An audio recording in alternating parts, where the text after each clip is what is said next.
Refletimos agora aqui neste vídeo sobre o Evangelho do domingo, dia 5 de janeiro de 2020, já 2020, em referência ao dia 6, segunda-feira, que é do calendário cristão como o dia da Epifania, o dia em que se lembra a visita dos magos ao menino Jesus, à criança Jesus, ao guri Jesus, a sua mãe Maria e seu pai José, em Belém. Então é o Evangelho de Mateus 2, 1 a 12. Se vocês quiserem, e seria melhor que o fizessem, seria bom dar uma pausa aqui e ler este trecho do Evangelho, pensar um pouco sobre ele e depois retornar para a nossa reflexão evangélica.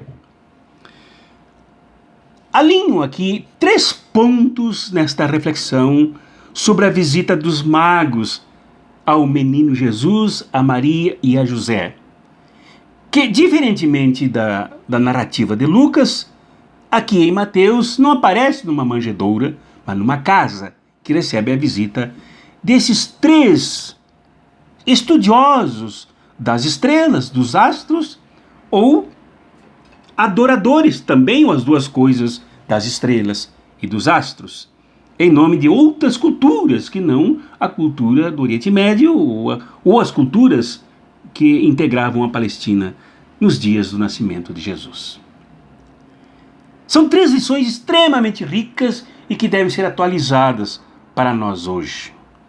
A primeira lição, o primeiro ponto, é sobre a visita dos magos, foi o encontro dos magos, não em primeira mão com Jesus, Maria e José, mas inquietos, em dúvida, perguntando em Jerusalém, a capital de Israel, onde nascera o rei dos judeus, segundo fala na linguagem de Mateus.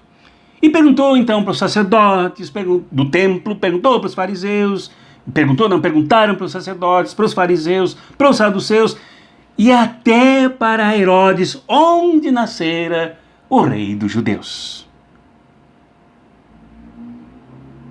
Não tiveram respostas, não tiveram sequer a atenção tanto do estabelecimento da religião estabelecida, da religião de aliança com o Império Romano, de mãos dadas com o Império Romano, a religião judaica do templo, que não tomou conhecimento do nascimento de Jesus, não tomou conhecimento da estrela, não tomou conhecimento do operário José, nem da camponesa Maria.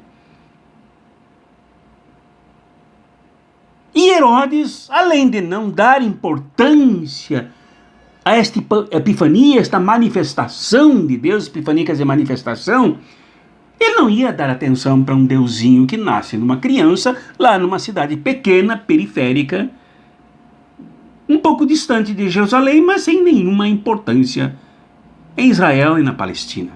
Não deu importância, mas ficou perturbado com a visita dos magos e quis usá-los, como eu comentei no evangelho anterior, no domingo passado, quis saber onde estava o menino, quem era o menino, e queria informações no retorno dos magos.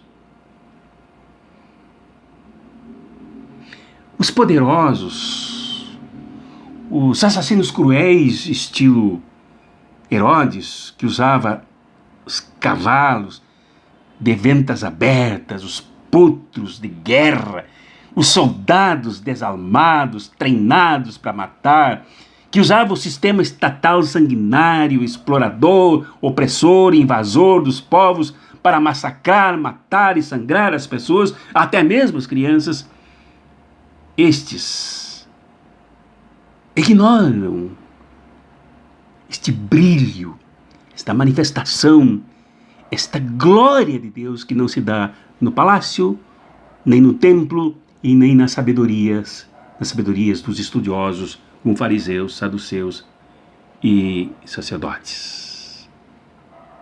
Mas eles se perturbam, Porque os poderosos são poderosos atrás de toda a parafernália do poder, mas não conseguem se manter firmes e corajosos diante de um Deus que tem a capacidade de nascer no útero de uma mulher humilde, adolescente, habitante de uma cidade pequenina como Belém. Isso nós precisamos aprender nesse primeiro ponto. Deus não está entre os poderosos. Deus não se esconde por trás de todas as parafernálias opressoras daqueles que maculam o ser humano, que destroem o planeta Terra, que agridem a aliança divina com a humanidade. Segunda lição, segundo ponto é que eles vieram guiados pelas estrelas, como eu disse neste vídeo, digo momentos antes e digo no vídeo anterior, sobre o comentário do Evangelho, a reflexão evangélica, que eles eram estudiosos das estrelas, mas estudiosos, espécie assim de seres reverentes, cultuadores, quase idolatradores, ou até idolatradores dos astros, das estrelas, do Sol, da luminosidade de fora do planeta.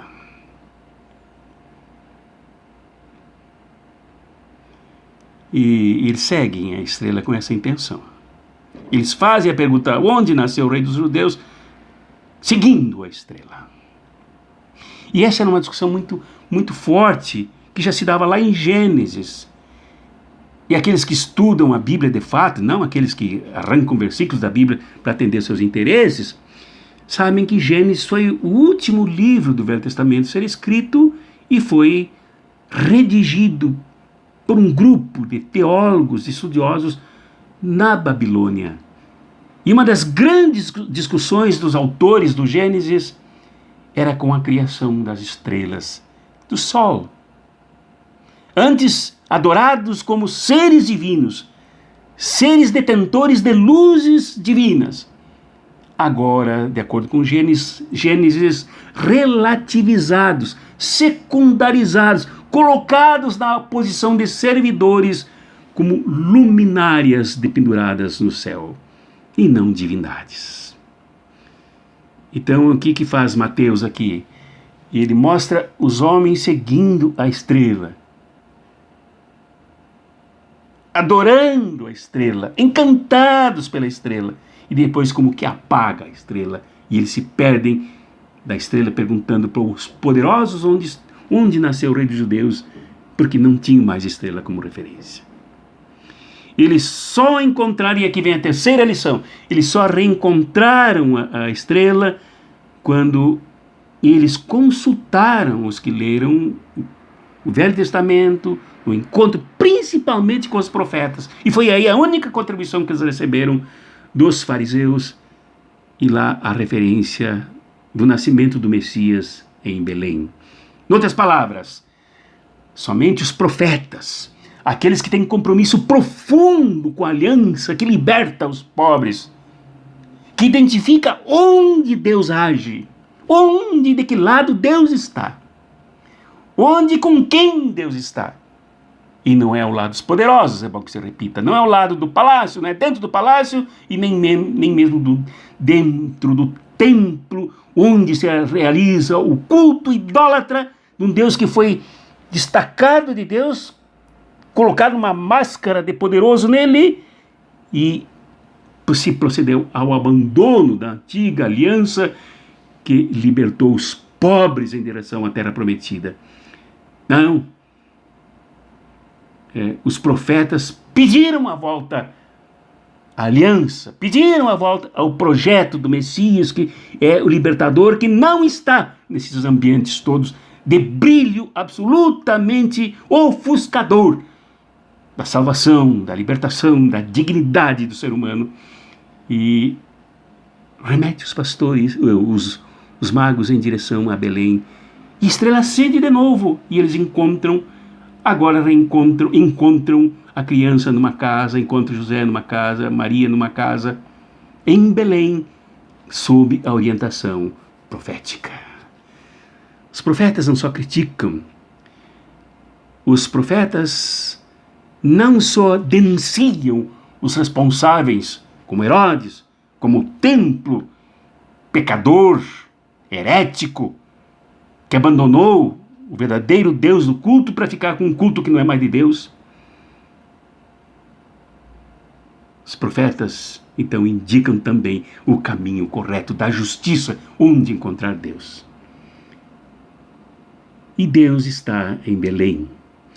Deus está na barriga de uma adolescente refugiada, pobre, humilde, camponesa, abandonada, esquecida, que hoje não integraria nenhuma das rodas das madames do mundo inteiro, nem mesmo das madames de igreja. É lá que Deus brilhava, não num poderoso cercado de luminárias, de fogos de artifícios, de nada, mas num piazinho, num gurizinho que chora, que faz cocô, que faz xixi e que é absolutamente vulnerável e dependente da proteção da sua comunidade, do seu povo, da sua família, do seu pai, da sua mãe, do seu projeto do reino de Deus. É ali que Deus brilha. É ali a epifania de Deus. No pequeno Jesus, no carpinteiro José, na Maria vulnerável e atacada, já perseguida pelos poderosos. A epifania não se dá do outro lado, do lado de cima. Isso não é forçação de barra, isso é a leitura correta do Evangelho. Não se dá ao lado daqueles que oprimem. Não adianta nem fazer aquele discurso, não, mas todos podem se converter. Não é lá do lado de lá que Deus busca a conversão. Nasce para realizar a epifania. Não é do lado de lá, mas é do lado de cá. A epifania de Deus se dá num lado. Não há como acontecer nos dois lados. E no lado mais humilde, mais desprezado, mais ignorado e ainda ameaçado pelos Herodes. Pelo Herodes daquele tempo, pelos Herodes de todos os tempos. É ali, do lado de baixo, do lado mais ignorado, é que a epifania faz o Herodes e todos os poderes opressores tremerem de medo e ameaçarem de morte e até praticarem o assassinato das crianças, dos meninos, como Herodes mandou fazer com seus soldados cegos, facínoras, canalhas, pecadores, anônimos, mas suficientemente criminosos para ameaçar, para matar, para pisar e atravessar ao fio da espada crianças indefesas e fazerem as mães gritarem eternamente pela perda dos seus filhos. Este é o lugar da epifania. Este é o lugar para onde nós também devemos nos dirigir. Este é o lugar com o qual nós devemos nos encontrar com a epifania de Deus, com Deus, onde Deus se manifesta. Hoje, muitas vezes o cristianismo, e na grande maioria das vezes o cristianismo, tanto de igrejas neopentecostais, igrejas pentecostais, e não são todas, não são todos, como setores católicos, seguiram e se abraçaram ao projeto de Herodes. E se prenderam loucos e medo na Jerusalém que abandonou o Messias, que abandonou o menino, que ignorou a epifania, para ficar agarrada ao poder e aos poderosos. E é preciso retornarmos com os profetas o caminho tomado pelos magos, encontrarmos o Messias, encontrarmos Jesus, encontrarmos com Maria, com José, enfim, com a epifania do brilho divino libertador e curador, salvador, no lado mais humilde e mais impressionantemente surpreendente, que é ao lado dos pobres, fragilizados e abandonados. Esse é o grande apelo, o grande desafio hoje. Não são os fogos de artifício que revelam esse poderio que faz os poderosos tremer. Essa graça que fazem os poderosos se sentirem fortes, que desmascara a força dos que se acham fortes por trás de todo esse poderio.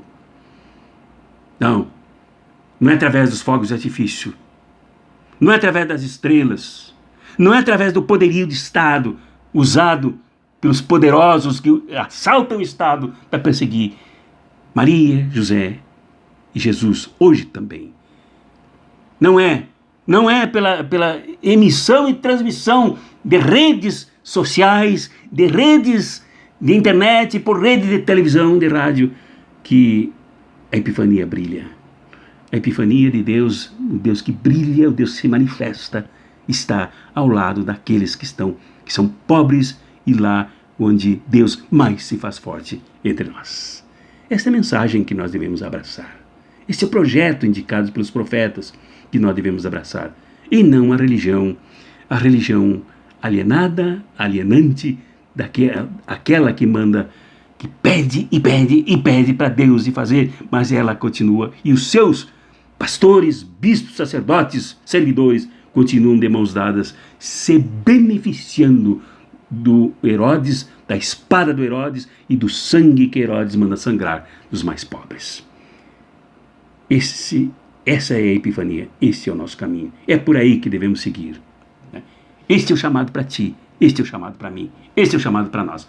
Voltemos para Belém, para a grande epifania que acontece no mais surpreendente lugar, no lado de baixo, lado dos pobres. Em nome do Pai, do Filho e do Espírito Santo. Amém.